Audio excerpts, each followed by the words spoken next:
Welcome back and Happy New Year. This is Off by One. Aside from Create, one of my favourite mods is Farmer's Delight. It has loads of wonderful food types, farming improvements, and alternate recipes. The cutting board is especially useful. You can cut ingredients with knives, wood-based items with axes,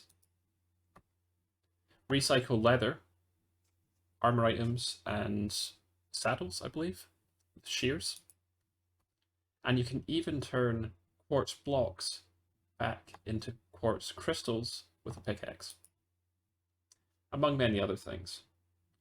However, automating use of the cutting board has some hidden pitfalls. The tools will get stuck unless you add a control circuit. You need a way to replace the tools when they break, and evenly distributing both the tools and the items can be a real pain, even if you use brass tunnels. What I have in front of me, as you have no doubt guessed, is a contraption to resolve exactly these issues. Now this one is set up to use knives, and you can see some of them circling around at the bottom here. But you can simply swap out the deployers at the bottom with your tool of choice, and the filters here for your item of choice to use any of the other recipes that I showcased along the bottom here. So I'll just show you it working. So I've got pork chops here, and each of these deployers is set up with iron knives, could be any type of knife. And I'm just going to dump these in. They'll go onto this upper belt here. They'll circle round and around, being evenly distributed across all these chopping boards, which feed into this funnel here and go back into our source barrel. Now I've used a barrel in this instant, but this is actually designed to work with an item interface. So a passing train would come along, connect to this, it would pull out any items that it can process and deposit them again using the same item interface, which is quite nice, even if I do say so myself. Before I jump into the build, just a quick note, all the blocks that you need to build this, you'll find in the video description. Okay, so to start out, you need to place shafts like so. I've done these in advance because it's really easy to mess up the exact positioning, but hopefully between the tiled pattern and this view from above, you can get it right. The next part you're going to need to do is your belts. So you want to place belts from here to here, here to here, here to here, and here to here. So that should create a loop like so, just like we have over there. The next part you want to do is your vertical gearbox. You want to place your vertical gearbox here, a cog on this side, a cog on this side, and a cog on this side. That is what allows the belt to continue in the circular motion. You then want to place a cog here and another one here, with your second vertical gearbox on top like so, and then your other ones, your other cogs on either side. And then you can just bring out shafts here and here, here and here. Next, we're just going to mirror the shafts that we had below, pretty much. There'll be some differences because it follows a perfect circuit rather than an extended one, but pretty similar.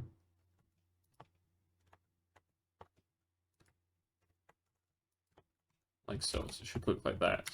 And then once again, we'll just connect our belts. So this one to this one, this one to this one, this one to this one, and then that to that one. So you should have another circuit up top. You also want a cog here, connecting to here. And then on top of this one, you'll place a block, like so. And beside the block, there'll be your first deployer facing upwards. And you need to make sure the deployer is placed in such a way that the shafts run down here. So you can go deployer, shaft, deployer, And instead of putting a shaft here, we're going to put a encased chain drive. This encased chain drive, we're going to connect the shaft there, and then we're going to turn this way to connect it to the cog here.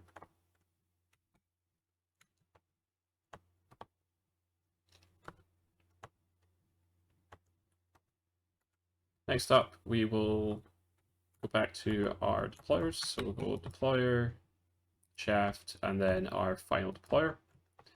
Now we'll come over this side and place a block of your choice. I'm just using cobblestone slabs for all this build to keep it nice and simple. And then above this, you'll have another row of blocks. Again, I'm using slabs, so it's easier to change the filters on these deployers. Because if you use a whole block, it's quite hard. You shouldn't see them. And then this is going to be where your chopping boards go.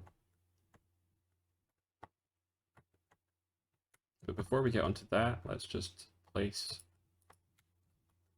the rest of the circuit for the redstone here. So the only ones that need to be whole blocks is this one here and this one here for each of these. We'll come over here and grab our redstone. So we want a comparator here, here, here, and here. Piece of redstone, each of these. Your redstone torch, each of those, and then 2 pieces of redstone running in like so. Next up, we'll grab our cutting board, and you just want to place them this way so that the handle is on the same side as the redstone comparator. This is so that all the chopping will happen this way. And what this circuit essentially does is turn off the deployer if there's not an item on the cutting board. And that prevents the knife from getting stuck if there's no item there, because this circuit will, or this part of the contraption will continually be pulling in new knives. Speaking of that, we'll place the funnels to do just that. So you want to shift click to say pull an item in. So I'm just going to shift click on each of these. Then we'll also put in the line for our water's flow. We'll just run that along there. Now at this stage, you want to place a andesite casing, or any casing of your choice really, on the cog to ensure that it's got a full block profile, because otherwise stuff coming along the water stream might get stuck. But doing that will prevent that from happening. And then you just want to place some blocks along here to prevent the water stream from getting weird. And then, again, any blocks of your choice along this end to direct that water stream.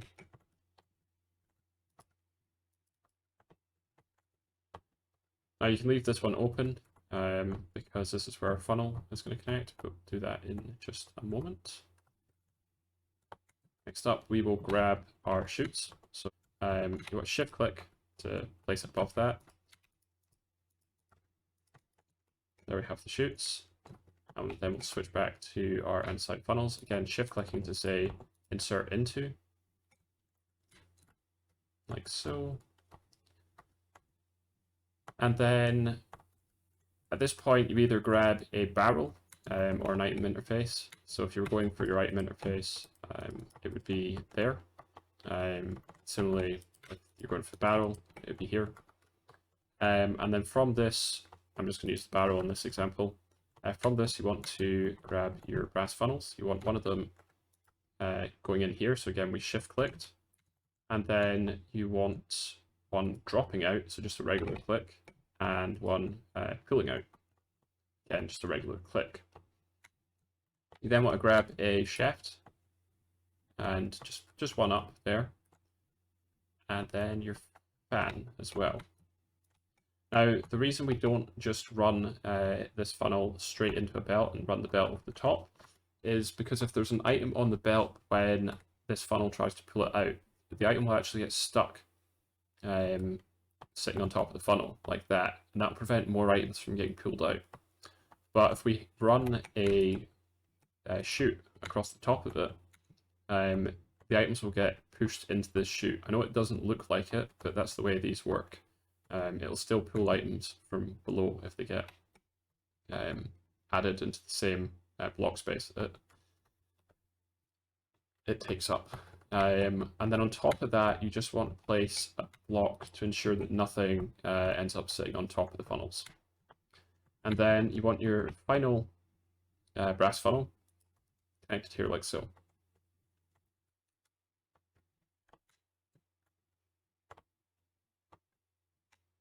And then the only other part that you need to place is your water stream.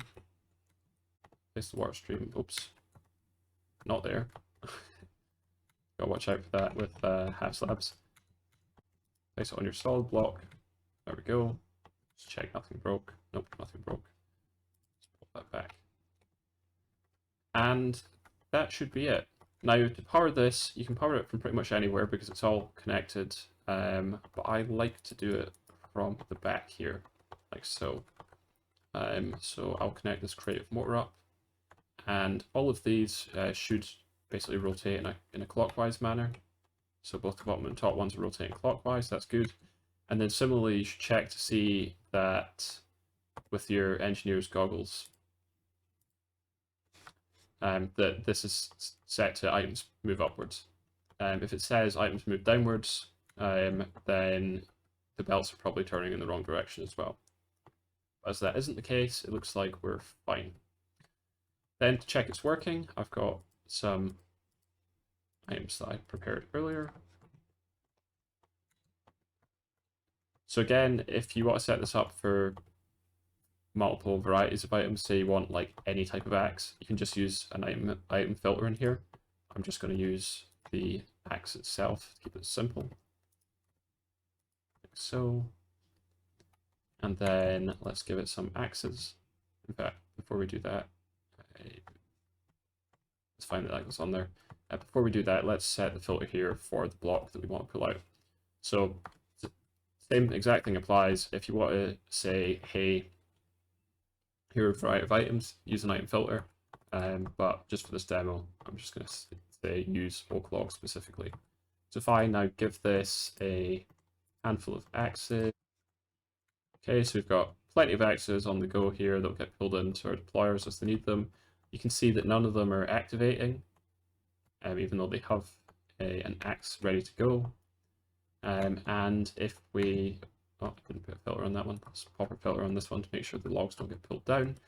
We pop our logs into here, you can see they get pulled up, and they're now being evenly distributed to each of these.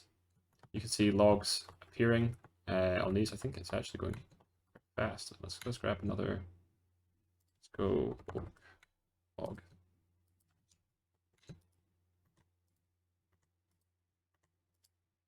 Let's put multiple in here.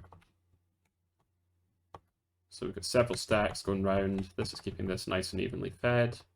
It's not one of them that's building up with lots to do.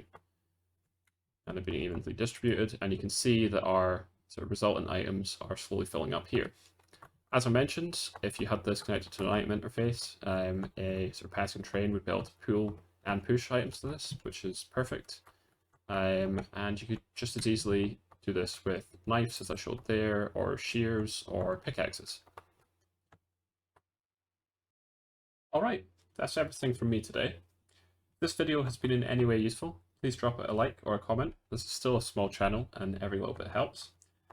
As usual, I won't pester you to subscribe here, but do consider checking out my other videos.